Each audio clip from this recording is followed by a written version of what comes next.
ဓမ္မမင်းဆွေအားလုံးမင်္ဂလာပါကျမနာမည်မီလန်းပါဒီတခါတော့ခရိယန်ဘာသာတို့ကူပြောင်းလာတော့သူ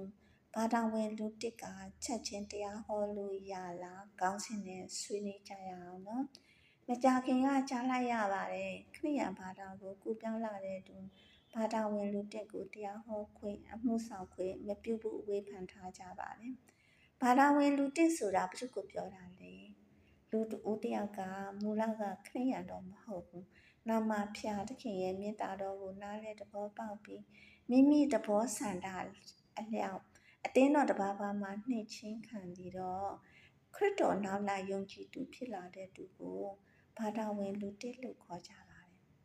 ဒီဘာသာဝင်လူတစ်ကဖျားရဲ့အမှုတော်ထဲမှာပါဝင်လူစိတ်ရှိတယ်ပါဝင်ဆောင်ရွက်ခြင်းတယ်သူ့ကိုမှုဆောင်ခွင့်တရားဟောခွင့်မပြုဘူးလားလူအများရဲ့မြင်မှာတော့အဓိကချက်ကဘာသာဝင်လူတစ်ဟာမိယောဖရာခရိယန်တွေတဲ့တမန်တရားကိုပုံမတိနိုင်ဘူးလို့အမြင်ရှိကြပါတယ်အချို့ကပြောသေးတယ်မိဘနှစ်ပါးစလုံးခရိယန်ဖြစ်မှသားသမီးတွေကဖခင်ရဲ့အမှုတော်ဆောင်ခွင့်ရှိတယ်လို့ပြောကြပြန်တယ်ဒီစကားကကျမ်းစာတုံ့တင်ချက်နဲ့မကန့်ညီပါဘူးမိဘနှစ်ပါးကခရိယန်ဖြစ်လို့မိမိကခရိယန်ဖြစ်လာတာရှိရင်ဒီလူတွေကကောင်းတော်မူကိုမိဘစီကရလိုက်ပါတယ်ဝမ်းသာပါတယ်ဘာသာဝင်လူတစ်ကမိဘထံကဒီလိုအမွေကောင်းကိုမရလိုက်ဘူးသူတို့တဲ့ခွင့်ရမရှိတော့ဘူးလားဖျားသခင်ရဲ့တဘောထားကဘယ်လိုလဲတမန်ကျမ်းစာထဲမှာဘယ်လိုတွင်တင်ထားလဲလေ့လာကြည့်အောင်နော်မဿဲခန်းကြီး28အပိုင်းငယ်19တင်းတို့သွားရလူမျိုးတကာတို့ကိုငါတပည့်ဖြစ်စေလျက်ခမည်းတော်သားတော်တရှင်တော်ဝိညာဉ်တော်ဤနာမ၌ဗတ္တိဇံကိုပြုကြပေးကြလောဒီကျမ်းချက်မှာခရစ်တော်ဘုရားကတင်တို့သွားရလူမျိုးတကာတို့ကိုခရိယန်ဘာသာဝင်စေလောလို့မပြောပါဘူးလူမျိုးတကာတို့ကိုငါတပည့်ဖြစ်စေလောလို့ပြောပါတယ်တပည့်တော်ဖြစ်ရင်သာသနာပြတ်ပွားဖို့လှုံ့ဆော်ရမယ်လေနော်ခရစ်တော်ကသာသနာပြတ်ပွားစေဖို့စစ်ကတပည့်တော်ခေါ်ယူလို့တော့ဆန္ဒရှိပါတယ်ဒီလောက်ကြီးမားတဲ့အမှုတော်ကိုလူမျိုးတကာစီရောက်ဖို့လူမျိုးတကာကိုခေါ်မရမယ်လေနော်ဒါမှသာသနာတော်မြေကြီးစွန်းတိုင်အောင်ပြန့်နှံ့ပါမယ်ဘုရားသခင်ကဘာသာဝင်လူတစ်ကိုလက်ခံပြီးသာသနာမှာအသုံးပြုသလားတမန်ကျမ်းစာထဲမှာတတ်တည်ပြစရာရှိသလားတမန်ကျမ်းစာထဲမှာဘုရားသခင်ရဲ့မေတ္တာတော်ကိုနောက်မှသိပြီးပြောင်းလဲလာတဲ့လူတစ်ကိုအမှုတော်ဆောင်တမန်တော်နေရာမှာအသုံးပြုထားတာတွေ့ရပါတယ်ကောနေလီကတတ်မှုရှောမလူမျိုးတပါးအမျိုးသားသူကအမှုတော်ဆောင်တူဖြစ်တယ်ရှင်ပေါလုကခရစ်တော်ဘုရားကိုယ်တိုင်တပါးအမျိုးသားများထံကိုတသနာပြုဖို့ခန့်အပ်ထားတယ်လို့ပြောလို့ရတယ်တမန်တော်တပါးဖြစ်ပါတယ်တမန်တော်12ပါးအဝင်မဟုတ်ပါဘူးခရစ်တော်ရှင်ပြန်ထမြောက်ပြီးမှခန့်အပ်ထားတဲ့သူပါဘယ်လိုကြောင့်အမှုတော်ထဲပါဝင်လာလဲဆိုရင်အချို့သောသူကတန်ရှင်းသောဝိညာဉ်တော်တိုးထိလို့ဖခင်ရဲ့အမှုတော်ထဲမှာပါဝင်ဆောင်ရွက်ကြတယ်အဲ့ဒါကိုဖခင်ခေါ်တယ်လို့ပြောနိုင်တယ်လို့ဖခင်ရဲ့အတန်တော်ကိုနားနဲ့ကိုယ်တိုင်ကြားလို့အမှုတော်ထဲပါဝင်လာတာလည်းရှိပါတယ်ဓမ္မဟောင်းကျမ်းမှာဖျားသခင်အတန်တော်ကိုကြားပြီးဘာသာကူးပြောင်းလာတဲ့ဘာသာဝင်လူတစ်ရှင်ပေါလုအကြောင်းကိုလေ့လာကြည့်ရအောင်နော်ရှင်ပေါလုကမိယောဖရာဂျူးဘာသာဝင်ဖြစ်တဲ့ဂျူးဘာသာကဓမ္မဟောင်းကျမ်းကိုလက်ခံယုံကြည်ထားပေမဲ့လည်းမေရှိယအဖြစ်ယေရှုသခင်ယေရှုကိုယနေ့ဒီတိုင်းလက်မခံပဲမေရှိယပြန်လာဖို့ယနေ့ဒီတိုင်းစောင့်နေတဲ့ဘာသာဝင်ဖြစ်ပါတယ်မေရှိယကဒုတိယအကြိမ်တောင်ပြန်လာတော့မယ်သူတို့ကအခုထိမသိလိုက်သေးဘူးဂျူးဘာသာဝင်ဆိုတာခရိယန်မဟုတ်ပါဘူးရှင်ပေါလုကငယ်ကလေးကဘာသာရေးထုံတန်းကိုတိတိကျကျလိုက်နာတဲ့ဂျူးဘာသာဝင်ပါရီရှစ်တူဖြစ်ပါတယ်အစကတော့သူ့နာမည်ကရှောလုနောက်မှပေါလုနာမည်ရလာပါတယ်တမန်တော်အခန်းကြီး9အပိုင်းငယ်1ရှောလုတီကဖျားသခင်ကြီးတပည့်တော်တို့တစ်ဖက်နိုင်ချင်းချောင်းရင်အသေးတတ်ခြင်းကပြင်းစွာတက်ရှုတစ်ဖြစ်ဒီကျမ်းပိုက်တစ်ပတ်ကိုဖတ်ကြည့်လိုက်တော့အခါမှာရှောလုလို့ခေါ်တဲ့ပေါလုက ဘလောက်ထိဆိုးလဲဆိုတော့တပည့်တော်တို့ကိုလိုက်ဖမ်းလိုက်တတ်တဲ့သူဖြစ်တယ်ပေါလုကအဲ့ဒီအချိန်မှာခရိယန်များကိုချိန်ချောက်နှိပ်စက်ဖို့ယေရုရှလင်မြို့ကနေပြီးတော့ဓမ္မတက်မြို့အသွားလမ်းမှာကောင်းကင်ကမိကြလာပြီးမျက်စိကန်သွားတယ်မဟုတ်ပါလားခရစ်တော်ကပေါလုကိုတင်ញင်းဆဲတော်ယေရှုဖြစ်တယ်လို့နှုတ်ဆက်ရတယ်လीနော်ဒီလောက်ဆိုးတဲ့သူကိုနောင်တနဲ့ပြန်လာတဲ့အခါဘုရားသခင်ကအမှုတော်မှာပါဝင်ဆောင်ရွက်စေတယ်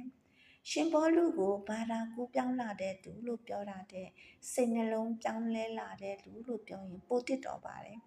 ပေါလုကခရိယန်တမိုင်းမှာအကြီးဆုံးအမှုတော်ဆောင်ဖြစ်လာတာပဲလीနော်သူ့ကိုအဲ့ဒီအချိန်ကပေါ့နော်ဘာသာဝင်လူတစ်ဆိုပြီးပယ်ထားလိုက်မယ်ဆိုရင်သူရေးထားတဲ့ကျမ်းစာကိုကျမတို့အခုလောက်ဆုံးဖတ်ရမှာတော့မဟုတ်ဘူးဘုရားသခင်ကသူ့ကိုအသုံးပြုပြီးရေးစေလို့ကျမတို့ကဖတ်ရတယ်တည်ရတာပါ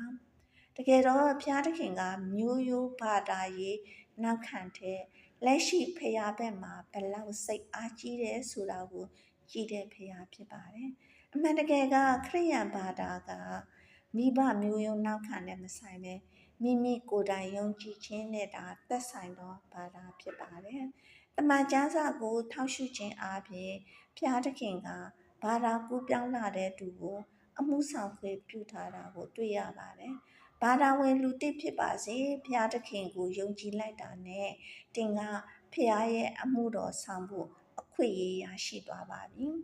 ဘာသာဝင်လူတစ်ကအမှုတော်ထဲမှာပါဝင်ခြင်းနဲ့ဒါပေမဲ့ဘာသာဝင်လူဟောင်းဖြစ်မှာတရားဟောခွင့်ရမယ်လို့ပြောကြတယ်လीနော်ဘာသာဝင်လူတစ်အနေနဲ့ဘာသာဝင်လူဟောင်းဖြစ်ဖို့ဘယ်လောက်ကြာအောင်ဆောင်ရမှာလဲတစ်နှစ်လားနှစ်နှစ်လား9နှစ်လား10နှစ်လားအတိအကျမပြောထားပါဘူးတမန်ကျမ်းစာကိုလေ့လာပြီးမှအဖြေရှာသွားကြပါစို့ရှင်ပေါလုကစိတ်နှလုံးပြောင်းပြီးချင်းတက်တည်ခံတဲ့တရားဒေသနာဝင်ငှဖို့လုံလောက်တဲ့အချိန်ကိုယူပြီးမှစတင်ပါတယ်ဒါတောင်ရှင်ပေါလုကဓမ္မဟောင်းချမ်းကိုကောင်းကောင်းနားလည်ထားတဲ့ဖာရိရှဲတူဖြစ်ပါတယ်ဆိုလိုတာကတမန်ကျမ်းစာကိုမတိပဲနဲ့ချက်ချင်းတရားဒေသနာဝင်ငှတာတော့မဟုတ်ပါဘူးလို့နော်တမန်ကျမ်းစာနဲ့ပတ်သက်ပြီးအခြေခံကောင်းရှိပြီးသားဖြစ်တယ်လို့ပြောဆိုခြင်းပါတယ်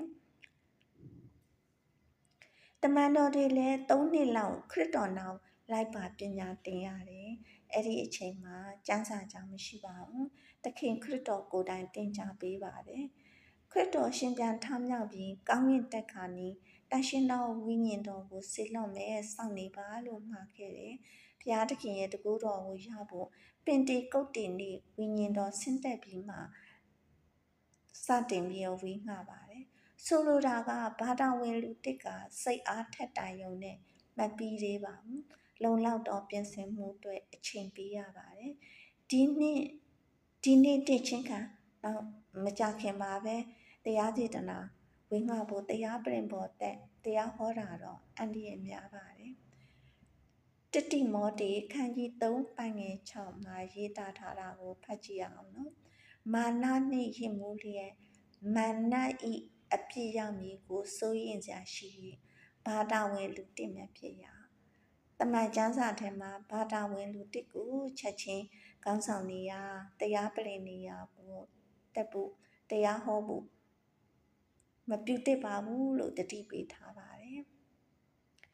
ကျမ်းစာကိုအပေါ်ရံနဲ့တိထားရင်နားထောင်တဲ့သူကိုမှားယွင်းတော်လမ်းညွှန်မှုကိုပေးနိုင်ပါတယ်ပြိဋ္ဌာန်ထဲမှာဝေဖန်ပိုင်းခြားမတိနိုင်တဲ့ဝိညာဉ်ရေးအားနေတဲ့သူကိုလည်းလမ်းတွဲစေတတ်ပါတယ်ဘာသာဝင်လူတစ်ကချိန်တဲ့ကျမ်းပိုက်တစ်ပိုက်နှစ်ပိုက်ကိုယူပြီးကိုလိုရာဆွဲပြောပြီးကြားနာသူကိုလမ်းတွဲစေနိုင်တယ်လို့စိတ်အားထက်တန်တဲ့အချိန်မှာဖြစ်လို့အခြားသောဘာသာဝင်တို့ကိုတိုက်ခိုက်ပြောဆိုတာမျိုးရှိတတ်ပါတယ်တရားပြင်ပေါ်တက်ဖို့ထဲနှုတ်ကပတ်တော်ထဲမှာအချိန်ယူတက်ဖို့ပိုအရေးကြီးပါတယ်တင်ယူတဲ့အချိန်လိုအပ်ပါတယ်အစပိုင်းချိန်မှာဘာသာဝင်လူတစ်ကကိုယ်တိုင်ပြောင်းလဲလာပုံကိုတက်တည်ခန္ဓာကပိုထိရပါတယ်ဘာသာဝင်လူတစ်ကအမှုတော်များမှာပါဝင်ဆောင်ရွက်ရင်စီမင်းစည်းကမ်းလေးလာတင်ကြားခြင်းလိုအပ်ပါတယ်တမန်တော်ခေတ်ကကျမ်းစာကြောင်းတော့မရှိပါဘူးခ ရစ်တော်ရဲ့နောက်ကိုအတူလိုက်ပါတင်ယူကြတာပဲမဟုတ်ပါလားသို့တော့တရားဒေသနာဝေငှတဲ့သူဒါမှမဟုတ်တရားဟောမယ်ဆိုရင်ကျမ်းစာကြောင်းတက်ရင်ပိုကောင်းပါတယ်သို့တော့အချို့တော်သူကကျမ်းစာကြောင်းမတက်လိုက်နိုင်ဘူးထို့တူတွတဲ့တရားဒေသနာဝေငှဖို့အခွင့်အရေးမရှိတော့ဘူးလားအဖြေကတော့ခရစ်တော်ရဲ့တပည့်တော်အများစုကတန်ဃာတဲ့ဖြစ်တဲ့တာမန်လူပညာမရှိတဲ့သူပဲလीနော်ဘုရားသခင်ကအရေးချင်းရှိသူကိုခေါ်ပြီးတော့ခေါ်ချင်းတဲ့ခေါ်ထားတဲ့သူကိုပဲအရေးချင်းရှိအောင်ပြုလုပ်ပြီးတော့မှုတော်ကိုဆောင်ရွက်စေပါတယ်အချို့သောသူတွေကကျမ်းစာကြောင်းစင်မဟုတ်ပဲဆရာတပားလိုကောင်းကောင်းဟောပြောနိုင်တာကိုတွေ့ရပါတယ်သူတို့ကတကယ်ကိုစိတ်ပါဝင်စားစားနဲ့နှစ်ပေါင်းများစွာလေးလာပြီးတော့ဆရာစီမှာတင်ယူမေးမြန်းထားပုံရတယ်ဒါကလည်းလူတဦးချင်းစီရဲ့စိတ်ဝင်စားမှုနဲ့သက်ဆိုင်ပါတယ်တမန်ကျမ်းစာတအုပ်လုံးကိုအချိတ်ဆက်မိမိသုံးသပ်နိုင်ဖို့အချိန်လိုအပ်ပါတယ်နှစ်တိအခန်းကြီး2ပိုင်းငယ်နဲ့မှာသစ္စာနှင့်ပြည့်စုံ၍သူတစ်ပါးတို့ကိုတုံတင်ခြင်းကတတ်ဆွမ်းနိုင်သောသူတို့၌အပ်ပေလောဘုရားသခင်ရဲ့တရားဒေသနာအယူဝါဒတမန်တရားကိုစနစ်ကျပြတ်ပွားစေဖို့တရားပြင်ပုံကနေတုံတင်မဲ့ဆိုရင်တော့ရစ်ချက်ပြီးသားနှုတ်ကပတ်တော်အခြေခံရှိပြီးသားလူပဲလှုပ်ဆောင်တတ်ပါတယ်နောက်ဆုံးကောက်ချက်ချတာကတရားဟောဆရာဖြစ်ဖို့မိဘမျိုးရိုးနဲ့မဆိုင်ပဲမိမိယုံကြည်ခြင်းနဲ့ပဲသက်ဆိုင်ပါတယ်ဘာသာဝင်လူတစ်ကအချိန်ယူတင်ကြားလေ့လာပြီးမှဘုရားသခင်ရဲ့တမန်တရားကိုဝေနှံပါတာကပူပြီးကောင်းမယ်လို့ပဲပြောချင်ပါတယ်အားလုံးကျေးဇူးတင်ပါတယ်ရှင်